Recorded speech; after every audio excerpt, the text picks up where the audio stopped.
Welcome to the LumiCast, your premier gateway to the universe of limitless photo editing. Dive into the galaxy of Luminar software and the dynamic world of AI photo editing. Join us weekly for a burst of creativity and the drive to transform your photos with confidence and skill. Broadcasting directly from Clever Photographer headquarters, it's time to welcome your hosts, Jakub and Holly Linton. Hello everyone and welcome back to another episode of LumiCast. We are back with more photography fun, talking about photography, photo editing and Luminar Neo. My name is Jakub. I'm based here in West Sussex, England, and virtually next to me is my great friend Holly Linton. Hello Holly! Hi, how are you? Amazing! I love travel photography and this is why I'm going to really enjoy today's episode because we're talking about how to travel with our photography gear, keeping it safe. Brilliant. So we have decided that we're going to cover 4 big points. We're going to talk about what you should do before you travel. And then we're going to talk about how to travel with your photographic gear in a car, lane, and how to keep it safe in hotel. Yes. So before we travel, what is your way to prepare yourself for traveling with the photographic gear, Holly? Well, I would first decide where is it that I'm going? What lens do I even need to bring? How many do I need to bring? So I know we're going to talk about the different types of travel. So what you bring on a plane might differ from what you take in a vehicle. But generally, to answer your question, would just be where am I going and what gear do I really need to bring? Is it a workshop? You might need to bring more gear. If it's just a little quick vacation or a weekend getaway, you might decide you want to travel light. So definitely. I know we're gonna get more into it, but that's just generally answering your question. No, you're 100% right. I think you need to review where you're going. That was a good first point, and also what you're going to be doing there. So I guess if you're just going like for workshop, photographing portraits, you don't need all your wide lenses and super long lenses maybe, where on the opposite, if you're going somewhere where you're just going to be super versatile and photograph everything, maybe you want to bring everything. And then on the top of it is that layer of what Holly mentioned on how you're going to travel there. Maybe easier to bring lots of stuff in a car, not so much in a plane, and so on. So covering that, we're talking about the real importance of insurance. And I mean, it's 2025. There is no need why you wouldn't have your camera gear insured. If not throughout the year, because that's what I do. My stuff is insured regardless where I am. Sometimes if it's maybe a little bit too expensive, it's a good idea to at least insure it for the trip for a few days. And then I think it's much more affordable. Do you insure your gear, Holly? Oh, that's funny you should ask that. I actually just joined the PPA, the Professional Photographers of America. Now, I know they give you insurance. That's part of your membership. I have not looked up the details of what that really means, you know, if you lost your gear or it got stolen. So I'll have to look up those. I should probably look those details up sooner than later. But I guess, so prior to that, I guess I would say no, because I don't know if I'm under an assumption that my homeowner's insurance might cover my gear. I don't know that. So I should probably look that up too. But you seem to know all about it. So is there a separate type of insurance that you buy or you recommend besides, or are you also talking about when you buy a plane ticket where you get trip insurance? Is that what you're talking about? So it's really important to read through all the details. And you're right that there are definitely some travel insurances which will cover the camera gear too. But then it's really the fine details where you need to find what exactly the insurance covers. So for example, some of the travel insurances actually only cover up to $500 on electronic gadgets. And in that case, the camera gear and everything would fall onto the electronic gadgets, which means that, you know, if you take your lenses and camera, we're talking several thousands of dollars, you would only get $500 back. So that's not really great. And then on the top of it, you would need to see, does it insure, exactly as you mentioned, does it insure when it gets stolen? Or does it just insure when it gets damaged, maybe accidentally, and so on. So that is really important to read through. Now, I think that your camera gear at home most likely will get covered by the insurance you have, by the, the home insurance, because I have something similar too here. And basically everything that is in the house, if it falls or breaks or something, that will be covered by that. But as soon as I leave the house, I go out somewhere shooting, it doesn't cover it. So this is where the specific camera gear insurance steps in and really make it much easier because it's clear. You add in one by one all your gear, your backpack, your filters, your lenses, your camera with the serial numbers. It will give you a quote and you will be able to specifically choose what it covers. If it covers just accidental damage, if it covers theft, if it covers damage by somebody else, if you borrow somebody the camera, you can be really specific, and you can also be specific at where it covers. Does it just cover in your home country or abroad or around the world and so on? So once you get that, you will get a quote and then it's up to you. But I have to say, I am paying, I think it's $25 a month, and it returned to me countless times, this investment, because it really happens that you drop your lens and it, cracks, or that the dust gets into your body, or that you scratch your filters, or your drone flies away. That can be also an example, or crash into something. And then when it's a question of maybe a $1,600, right, that's a big investment to buy it one more time, right? So all right. This is where I think the insurance is really important. So this would be my suggestion for everyone. Before you travel anywhere, check out the insurance. I'm not 100% sure in States what you would use, but I think it would be easy, quick Google search, and you would find few companies who would do that. All right. Well, this podcast will definitely spark me to look into that. So I'm glad we're talking about it. And also, once you have the insurance, you just feel much more comfortable to travel with the gear. Anyway, I do. So you're not so obsessed with the gear. You're more focusing on photography again. And that's the main idea, is that you focusing on the creativity rather than what if, the drop of water, so on. That is a lot about insurance. I feel like we need to move on. Just one more thing I wanted to add there is, I think a smart way of not necessarily protecting your gear, but just kind of knowing where your stuff is to add AirTags. It's something we talked about with Holly before. And basically, those are just these circle metal pieces of gadgets from Apple, which you register with your Apple profile, and they will just basically let you know where your stuff is. So I have one attached to my body, or the camera body. I have one inside of my camera backpack, and I have one attached to my tripod. So kind of three main things which I'm most likely to leave somewhere. And, if somebody steals your gear, they will remove it very quickly. But what it helps me with is to know where it is, because I'm not necessarily the most organized person in the world. And if I see a beautiful sunset, I, for example, quickly jump out of the restaurant, and before I realize I left the backpack and tripod there. And with these AirTags, my phone very quickly ringing saying you left your stuff behind. So I think that can be really handy. So one more question I have for you before we leave this.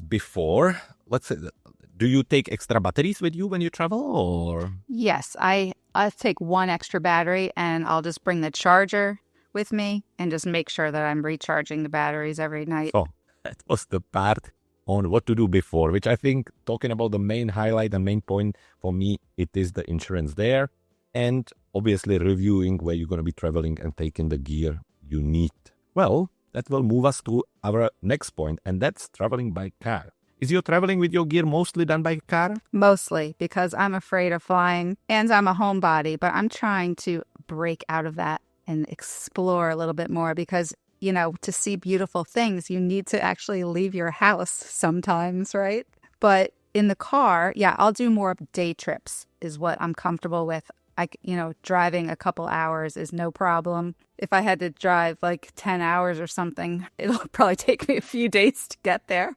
But no, in the past, if I go on a photo shoot, I have driven 2 hours to a flower farm or a gardens, like Longwood Gardens in Pennsylvania. When I lived in New Jersey, it was an hour and 45 minutes, but I'd spend the night and then I would go back the next day to try to get good usage of the time spent there. And in case you couldn't shoot everything you wanted to in one day, you can go back and get it the next day. So I would pack, decide which bag, I'm going to be walking around outside all day. What do I need to bring? So decide which backpack. And in our accessories podcast, I mentioned I probably have 15 different bags. So if I was going to a flower farm, I would bring my sunflower backpack, put my camera insert into it, put all whatever lenses I was going to bring. So I'll just maybe bring extra lenses and decide in the parking lot, which I probably shouldn't do because we're about to say don't ever leave anything in your car.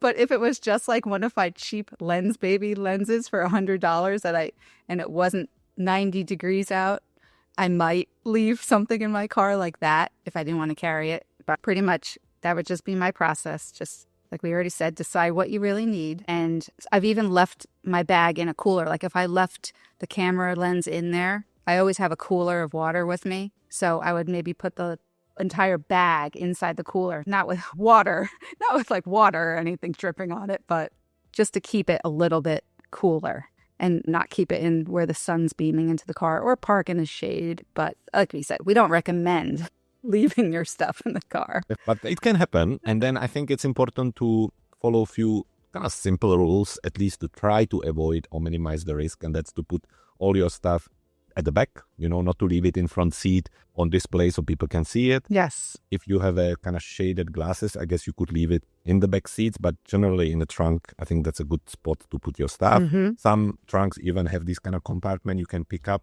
and you can put your stuff under it. So I think that's the smart way to do it. It's not that it will completely avoid the risk, but it will just not bring additional attention for anyone. Mm-hmm. So I think that's a smart thing to do. Equally, what you mentioned, just two things. Try to stay away from keeping your gear on direct sunlight. That is not just when you stop and park, but that is also when you're driving.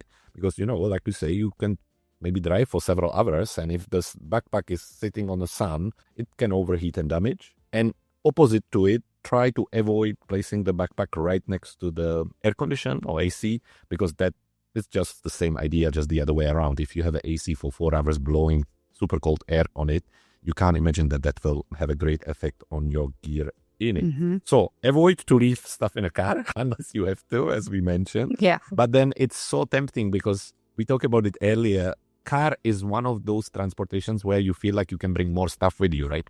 Mm-hmm. Okay, so that was a car. Now we're going to move to plane, flying with your gear. That is a lot of fun. I have to say that it's much easier than it used to be. Definitely since COVID, it seems like it improved a lot.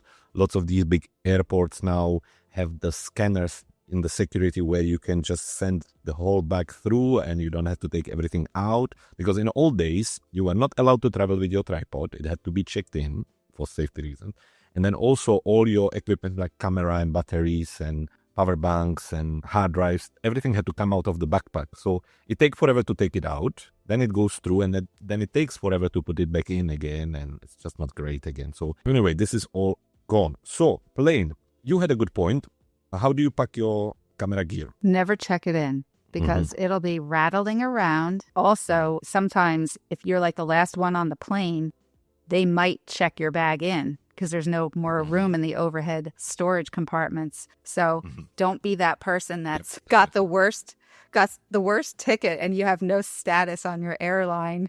You need to make sure that you are able to put that bag in your overhead bin or under your seat.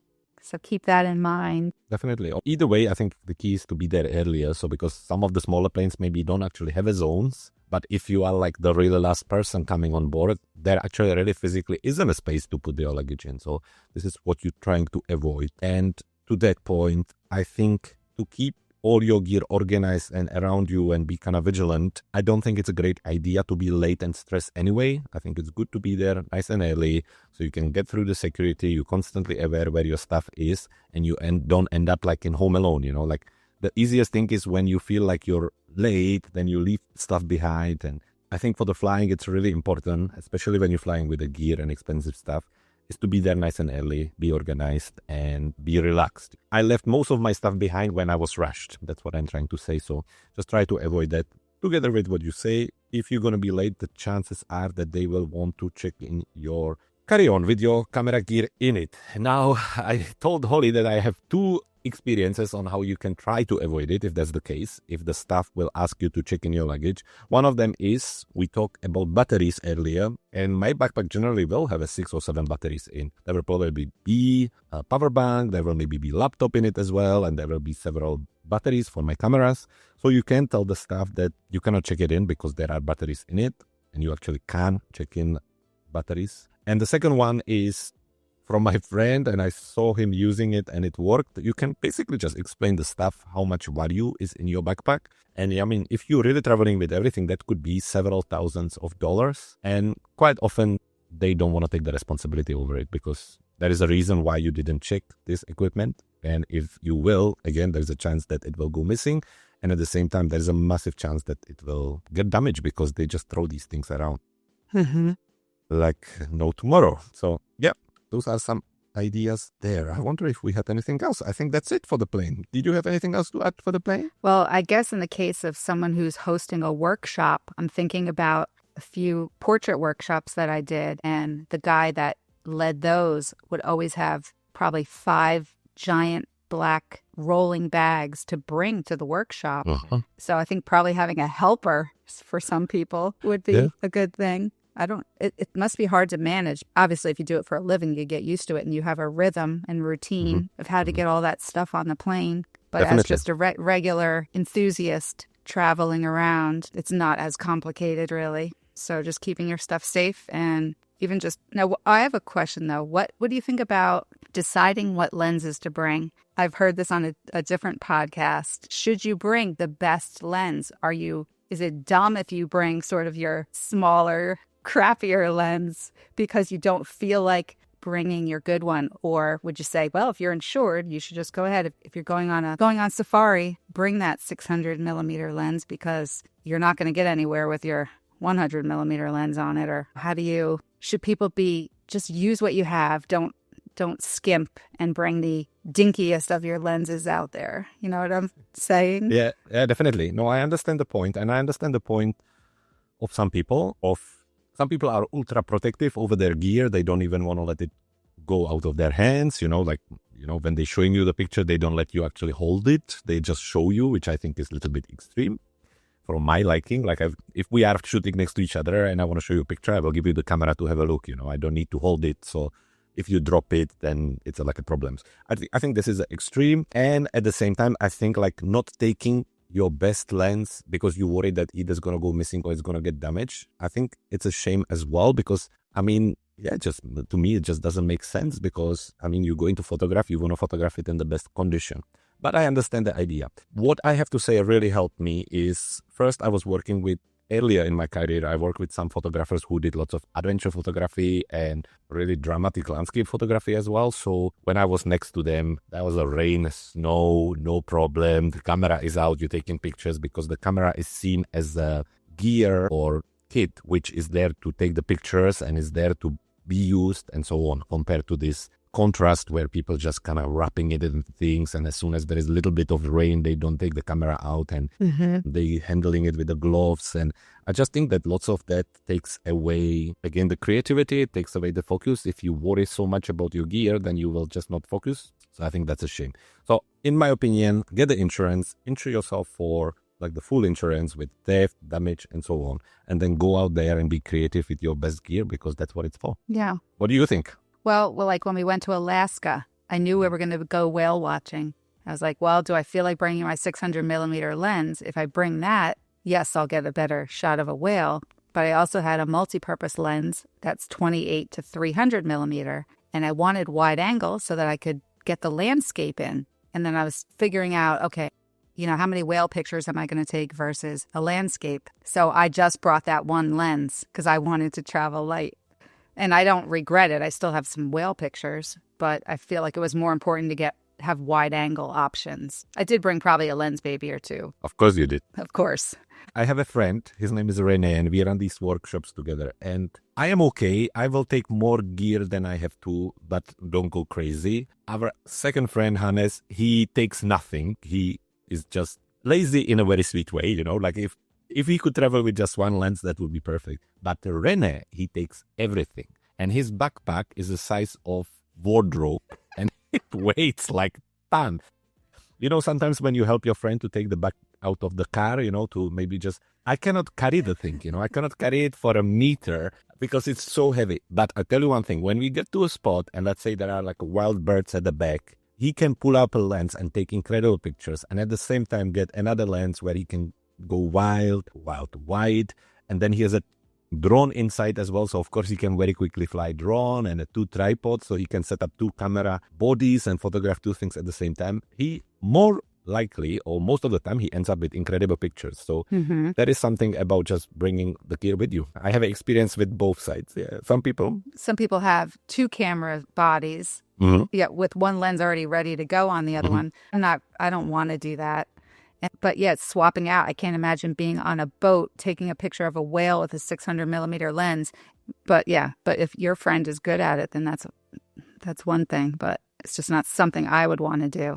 All right, Holly, that's a plan then. Wow. Okay, we are halfway, probably more than halfway through. So what we're going to do, we're going to go through quick ad, take 1 minute break. But you guys don't go anywhere because we're going to talk about how to stay with your camera gear in a hotel.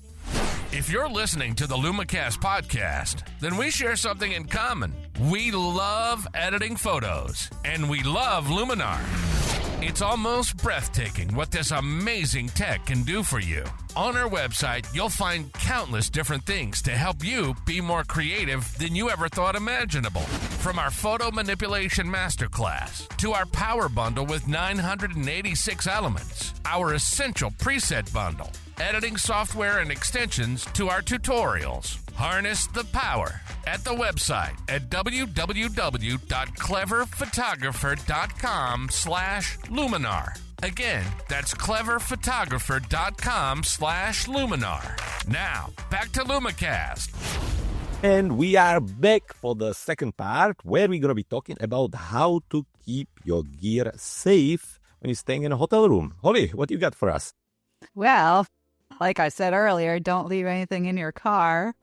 But I would bring all of my gear up into the room because don't know who you can trust out there in the parking lot. Definitely. Plus all the other things we've already mentioned. I know a few things you might say would be if you can fit something in your safe. Maybe you want to lock it in your safe. But I would also say don't leave all your gear just laying around, because even though the housekeeping, you want to be able to trust everyone in the world that they might see your gear and it just might catch their eye.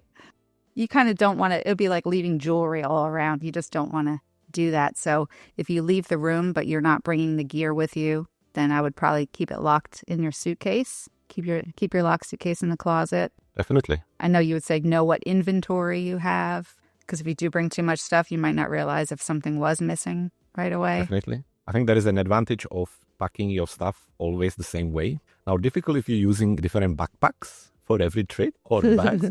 But for example, my camera backpack is always organized exactly the same way. The batteries go in the same apartment. This lens goes in the same apartment and so on. So quite quickly, when I look at it, I know if I'm missing something or not. Where if I would be changing it all the time, it's maybe a little trickier to realize that. True. But, okay, yes, so we arrive into the room. You're right, we took everything from the car or obviously from the plane. But from the car, don't leave anything in the car, even if it's in like this safe parking at the hotel. I think that's silly. In fact, I used to work for Crown Plaza at Heathrow, which is basically a massive airport.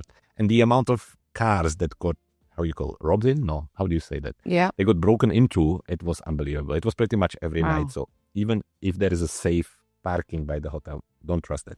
So everything goes in the room. Now, when you come to the room, as Holly mentioned, as much gear, or at least as much of the most expensive gear, try to fit it in that safe, the hotel safe. Lots of these safes are actually much bigger than they look. So I usually put my laptop inside and definitely camera bodies and also a few lenses. Most of the time I manage to put all of these, and then I'm not too worried about the tripod, to be honest, because that will never fit there anyway and so on. But at least these things, lock them inside. After that, obviously you're in a room, so you can dry it or you can look after it, you can clean it, that is all good. But as Holly mentioned, anytime you go out, and this can be even simple as going for dinner, right, or breakfast, you don't need to necessarily go away for the full day. But anytime there is a chance that there could somebody come in a room, means that you're not there, put it out of the sight. It's not necessarily that it will be the housekeeper who will steal it, but it will create an attention. Also, building on the top of the housekeeper, if you're away and she needs to clean the room, how is she supposed to move your stuff around? If you have a lenses lying around and she moves them, she can damage them, or he can, and it can go wrong. So that is another reason why I think when you're leaving the room, put everything in your suitcase. Maybe even lock it, just like you lock your suitcase when you're traveling with it. And that way, everything will stay safe. So that is for that. Now, a few tips from my friends who travel a lot. For example, when it comes to hotel, obviously try to go for maybe a little more known hotel, even though it's not necessarily a guarantee. But what is more important is to pick a hotel which is maybe not exactly in the center of the town or city. I think that's one way to do it. If you can, try to ask for a room which is higher in a hotel. Again, these kind of opportunistic thefts usually happen on the first or second floor because it's easier to get in and out quite quickly than if you have to wait for elevator up to 7th floor. So that is a good tip as well, I think. Now, when it comes to your gear in a room and how you handle it, so similar to the car, try to avoid leaving your gear on a direct sunlight. So, under the window, and try to stay away from keeping it by the AC, by the air condition. Now, when you come back from outside, and let's say you were shooting in Scotland, it was raining all day, one cool thing to do is to actually take your gear, put it on a bed, so there are white sheets, and over it put a dry towel. And what it does, it basically slow down the process of the humidity coming into your camera, and it will just protect, creating any humidity or any kind of drops or anything like that on your gear. So I learned that from another photographer, wildlife photographer, and I thought that's quite cool thing to do. And at the same time, while you're taking everything out, you're just doing a little mental check on making sure that you have everything. So that is that. And finally, when it comes to leaving the hotel room, this is where lots of stuff also stay behind, right? Because we forget to check things like chargers and things under the bed. So double check that you have everything. Go through the safes, go through all the wardrobes, pack everything. And then once you are in a door, before leaving, go back and double check again. Because so many times it happened to me that I had everything organized and then I just step into the bathroom for something and I left it there because I never went back, So I think it's good to do the second double check in the hotel room to make sure that you have everything with you. Have you ever left anything in the hotel room? Not camera gear. Good. I would say check under the sheets in case anyone that sleeps with their lens next to them. Make sure you didn't leave it behind. Yeah, but it could be things like memory cards, maybe batteries, battery chargers. That's a good tip with the towel, though. Plus, also, if you were taking like a hot shower, all the steam from the bathroom could be getting in the room and everything. Oh, definitely. Okay, very, very good. So we went through some interesting tips on what to do before, obviously covering the insurance. And I think that brings us nicely towards the hotel and towards keeping things in a safe and so on.